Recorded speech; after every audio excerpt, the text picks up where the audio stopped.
What's up, guys? It's Tommy T with you on the Thrill Sports Podcast. We have much news back from the All-Star break with Joel Embiid and huge XFL upsets. With that being said, 1, 2, 3, let's get into it. Okay, first up, we got the NBA with Joel Embiid in his 49-point game. Now, that was crazy. That was his new season high. Definitely a great performance throughout this whole entire year, if not like the best. But Joel really put on a show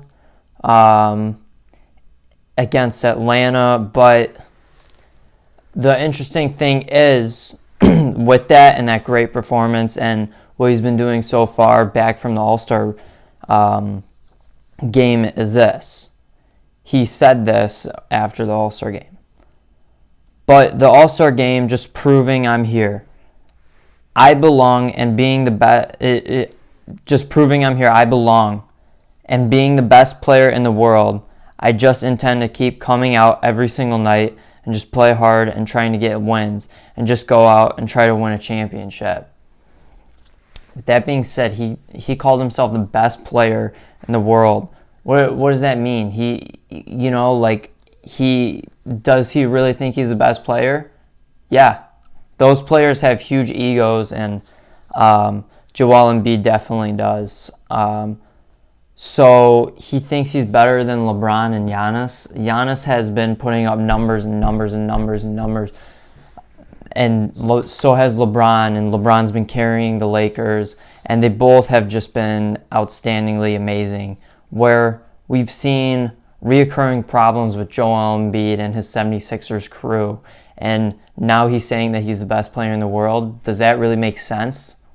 Well, if you look at it, 76ers are pretty much set to be in playoffs, pretty much set to play, right? So with that, Joel said in another quote, I don't have it right now, but how he wanted to see how his team was the first part of the season, and in the second season, he wanted to put the pedal to the metal. But he also is saying he's the best player, whatever. But is he? You see, Giannis has been continuously good. LeBron has been continuously good. They've been consistently at all these teams and have dominated. But we're not talking about efficiency. We're talking about the best. Has Joel Embiid really brought himself forward, and can he really be the best? Can he prove himself up to this point? The answer is yes, he can. But first, I want to compare Embiid to Giannis so far in all of these matchups. First was in December against 76ers against Milwaukee, Christmas Day. Overall, offensive and defensive rating altogether, Embiid beat Giannis by 245 when Giannis had 189 on his overall player rating. So that's a +1 for Embiid. Embiid dominated Zion in that game. Typically, in the matchups, like 90% of the time, Giannis and Joel are on each other. They're at it with each other most of the time during the game. If not, they're on the bench or just simply paired up with somebody else. But so Embiid wins there. Now we're in February. Sixers recently saw Milwaukee the 6th. Giannis, his player rating was 210 and Embiid's was 186. Giannis played much better. Giannis also scored twice as much points as him, where Giannis had 36 points, Embiid had 19. And finally, their last matchup so far was on the 22nd, where Giannis's overall player rating was 213, and Embiid's was 196. And again, Giannis almost had double of what Embiid had. Giannis had 31, Embiid had 17 in points. So far, this comment by Embiid is absolutely false.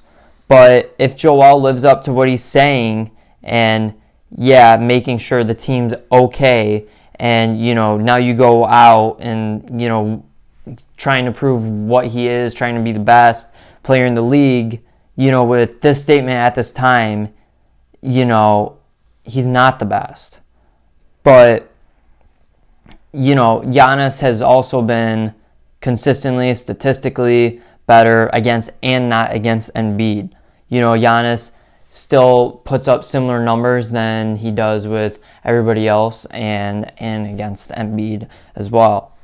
But if Joel really wants to truly prove his worth, booting the Bucks out of the playoffs is definitely one way, and performing better against the top player, if not one of the best players in the league, Giannis, taking over the East, performing better than them in the series, in a series if they do meet up in that sort of sense. Can he accomplish that? So far, the last couple of games he's played, he's got 39 points, 17 points, and 49 points. But with great over-the-top plays was against teams under 500. That was the Brooklyn Nets and the Atlanta Hawks. The team above 500, he did not really the greatest. He really does with 17 points was against Milwaukee. So Embiid, he's really shown that he's stepped it up. 39 points, 49 points, amazing. But it doesn't really matter compared to top teams like Milwaukee. So the question of that is, can he accomplish that? Can he prove that he is the best player by taking down Giannis and the Bucks in the playoffs if that does come to a breach? But along with that, will the 76ers come back? With the lack of Ben Simmons, will the Sixers be able to be good enough for a playoff run? So far right now they're locked into playoffs, but will they stand a chance? Time will tell. Absence of Simmons is, at this point is pretty unfortunate. Hopefully he'll be back in, but even with that, it's still trying to, communicate and just re-collaborate with Simmons back on the team, and especially with the mixed drama of Simmons, not really playing up to the expectations of Simmons and what they can do. With that, can this team, knowing that, they don't quite have the ability and athleticism and skill of Simmons, but can they play around that? Can they maneuver with players, play through not really full-on skill and talent, but through playmaking, matchups, managing, and working around with their big man Embiid and stuff like that? So, moving on, will the Clippers be ready? You guys know I've been talking about in earlier episodes how I think the Clippers are going to go to the finals and most likely win it, right? Well, I don't know, only because of these, things that are popping up. There's some pretty major things, really three things, really, as of now, they look all right. They're trying to get into it, trying to transition, they're finally out of their injuries, the first look of them all together, I don't know, Kawhi, one of the earlier games this after the break, Kawhi freaked when he passed it to one of his teammates, and you could tell Kawhi's stressed, and Kawhi 99% of the time is like emotionless. He doesn't show that. He doesn't show that behavior, you know. But you know, which is very interesting. But you know, brief summary of like what the Clippers must deal with is one, you know, is team chemistry. You know, they have to understand how teammates play, what they do, how they act, what they expect. You know, you tend to see this if you look up any basketball game like Lakers and Bucks, right? The Lakers and Bucks game, right? You look at all those highlights on YouTube and stuff, and you see the, you know, no look pass and, you know, the bounces hitting him and the guy wide open for three, perfect timing. It's all because of player chemistry, because these players know how each other think, know what they're going to do, know what the next move is, know in certain circumstances what the defense is giving them to ultimately score and benefit the team. So that's number one, team chemistry. Number two is the injury and awareness management. You know, the occurring problems of Kawhi, Pat Beverly, and especially Paul George are crucial. Paul George has been the worst of this so far, worst of this so far recorded, with 3 hamstring issues this season, which is not good. You know, Paul is back in now, but, you know, he's definitely a fragile piece right now, but at the same time a very important piece, and you have to know how to manage your time wisely and you know, just use him wisely and make sure he can use the best of his ability without hurting himself, along with, you know, Pat Beverly and Kawhi as well. But you know, Pat, he had some groin pains, and, you know, which is finally over. That should be fine. But, you know, Kawhi, we got to hope with Kawhi, you know, it's not like this is nothing new, right? You know, we have seen some over-excessive load management this season, which a lot of people aren't too pleased with. But, you know, the Clippers haven't really explained why they're really doing that, what's going on with Kawhi. What's really the problem? Just load management. He's recovering from, you know, who knows what. But, you know, what he did in Toronto last year, can he do again, is really the question. You know, does he have enough in the tank to take it all the way like he did, claiming the East and taking down Golden State in the finals? Which moves me on to my last point. Kawhi, the expectation of Kawhi. Kawhi's made himself known, you know, as before. He's been, you know, the unexpected closer, you know, shutting out the 76ers, you know, the finisher, the underdog, the forgotten finals MVP. The years back he won in San Antonio, right? It's like everybody forgot about him. Everybody forgot about how great Kawhi was, and he came back after injury. Came back after injury during the regular season with the Raptors last year and took them all the way through the postseason to winning the NBA title. But the question is, can he do it again? You know, at that point, nobody was ready for it. You know, he immediately, you know, struck fear into the teams when he did so after winning the finals, and he brought immense pain to like the Milwaukee Bucks, upsetting them, and 76ers as well, stuff like that. And you know, Kawhi was unexpected. Everybody's like, oh my gosh, Kawhi. It's like everybody forgot about him. And you know, especially when you do see injury and stuff, it's almost like, I mean, you can't really blame the people for forgetting about him. You know, it seems overlooked. It's kind of hard getting right back into this basketball mentality, right back into it and playing excessively. But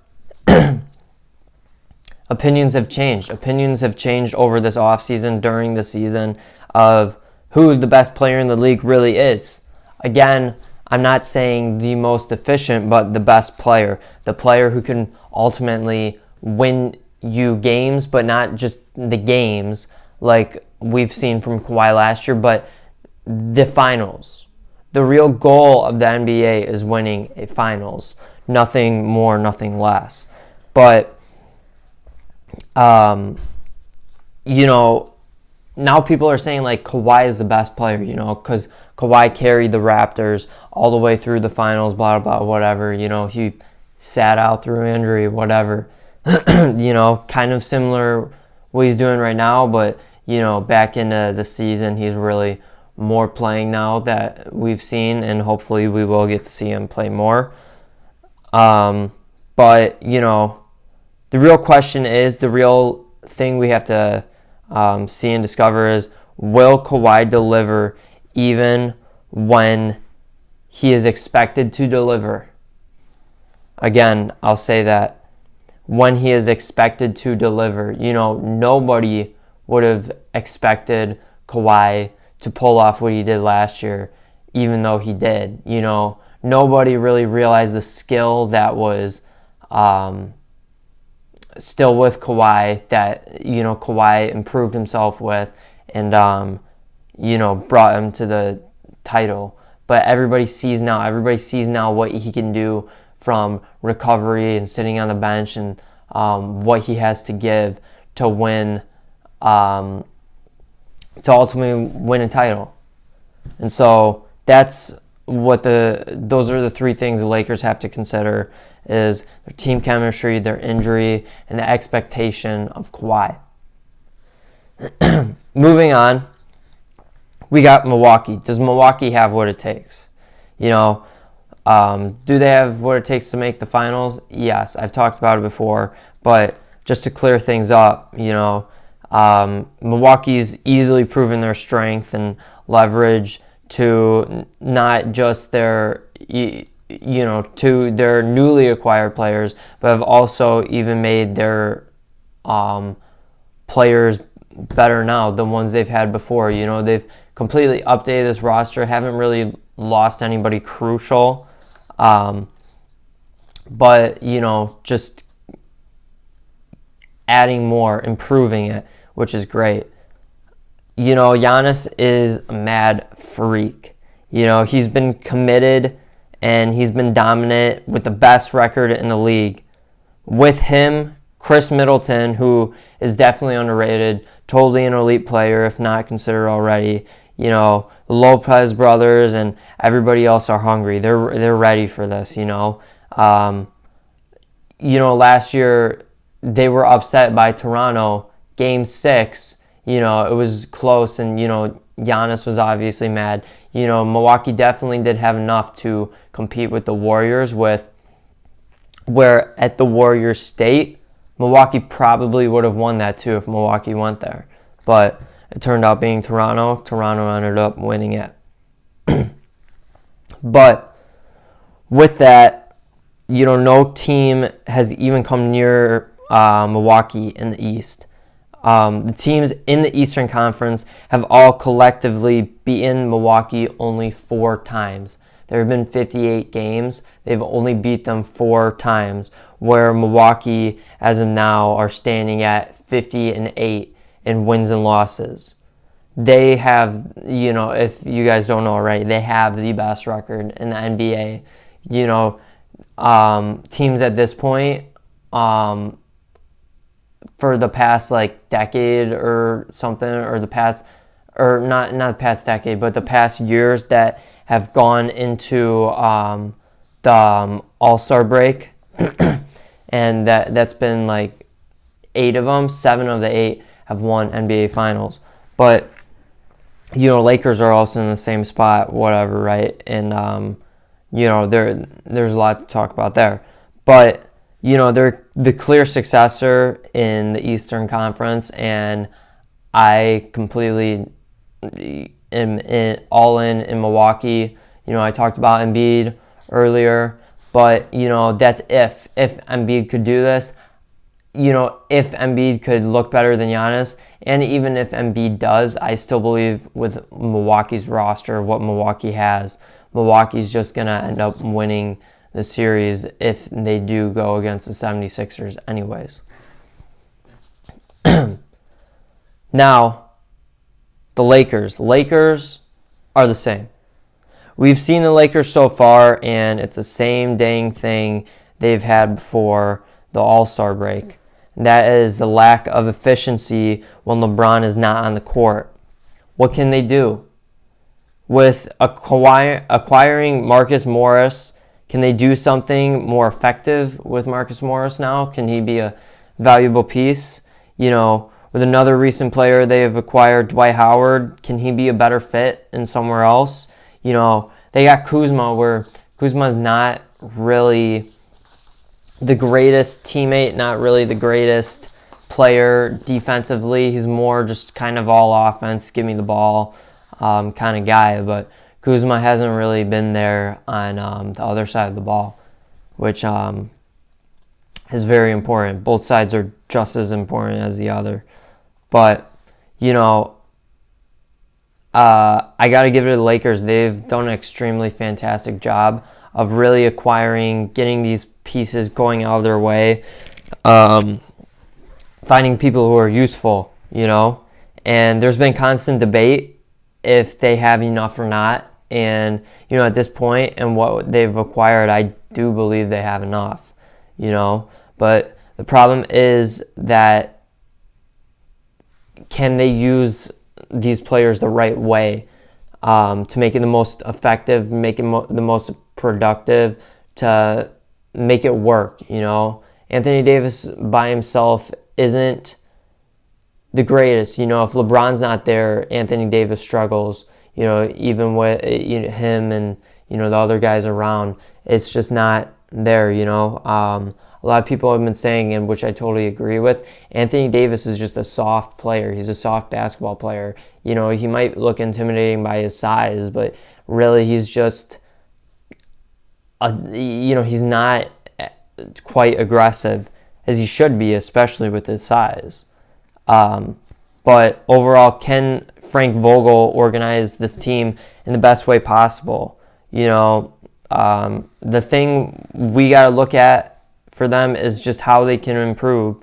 We've seen this team going 100% all season long, but, this team is also very disorganized, even though they've been going all out, And with that, they just need to focus on better strategy, matchmaking, and better potential of these players and ones who can step up and make the big plays. Now, with that all done of the NBA, we got the XFL. Now, the first game I want to talk about is the Wildcats upsetting the Defenders.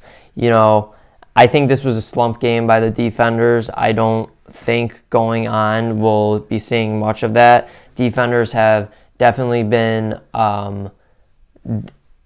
if not one of the most impressive XFL teams so far. Cordell Jones, he threw 2 interceptions. It was just not his game. And at the same time, you can't just have, it wasn't my game, That's like saying, Jimmy Garoppolo in the Super Bowl, it wasn't my game. You have to show up. You always got to show up every day. No excuses. But Cordell Jones just wasn't really feeling it. He didn't really get the hang of it. And, for the Defenders, they just got to keep it up. He just had a tough game.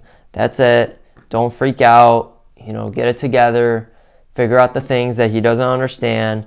And it's going to be all right. But just keep with it. For the Wildcats, the offense seemed to really get a hang of it. They looked great. They were definitely happy with their positive results. They were really pumped. At the same time, there was a lot of plays that gave him leverage, like those 2 interceptions that gave him a lot of leverage. But at the same time, they were sure to take advantage of that, which is really great. They turned that into points instead of really just turning it over. But in the beginning, their team was well motivated and positive. They were home. There were, the game starting, things were already going their way, all of that, right? But what I really want to see, if, this was a slump game, like I said, what I really want to see from the Wildcats moving forward and really proving that they are one of the top teams, beating the number one team at the time, or one of the number one teams at the time, can they do this on the road? Can they do this somewhere else? Can they do this when the energy isn't as effective as it was week 3 against the Defenders? Only time will tell, but that's what I want to see from the Wildcats before putting them down as a top team.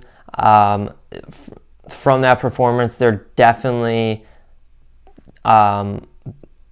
progressing, doing better, and looking like a legit team. Second game and last game I want to talk about is the Vipers.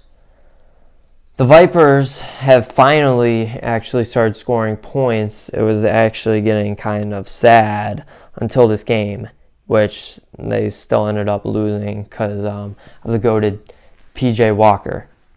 But, Tampa Bay, they put on a show with their quarterback, Quentin Flowers, number 8, I believe. And, the thing with him, from what I saw, was he had a lot of time and a lot of support given by his offensive line. The line was able to hold defenders a lot, where Flowers was able to deliver many passes, but really it was because of the line, not really. Obviously it was Flowers because he threw it, but, you don't really get that much time on the line. The line really did a good job, and I was really impressed by that. But with that being said, he needs to prove he can be this way better in the upcoming matchups. When the line does break down, what can he do? Shuffle around the offense, use his feet more to counter that. With that idea, he was looking good.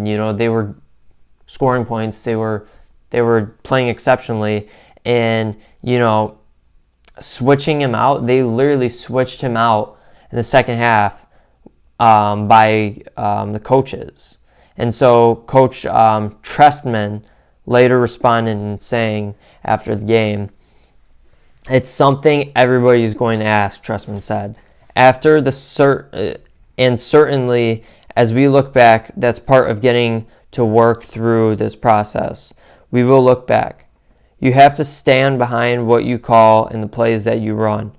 I don't really understand at that point, though, when later in the game, they put the backup Cornelius, and he was struggling. And I believe they should have put Flowers in, even though, we want to stick to this. This was the game plan. We were going to take him out during the second half just to make sure everything's going all right. But your backup wasn't even doing good. So Flowers was doing good during the first half. You didn't even give him a chance in the second half. Just put him in. Cornelius was struggling out there. And, he had room to make he had time to make the final play and gain some leverage in the game, and he didn't do it. And it could have, putting in Flowers in could have been an alternative of winning the game. But anyways, guys, that is about it for today. Thank you guys for watching. Please like, subscribe, comment, and I'll see you guys in the next video.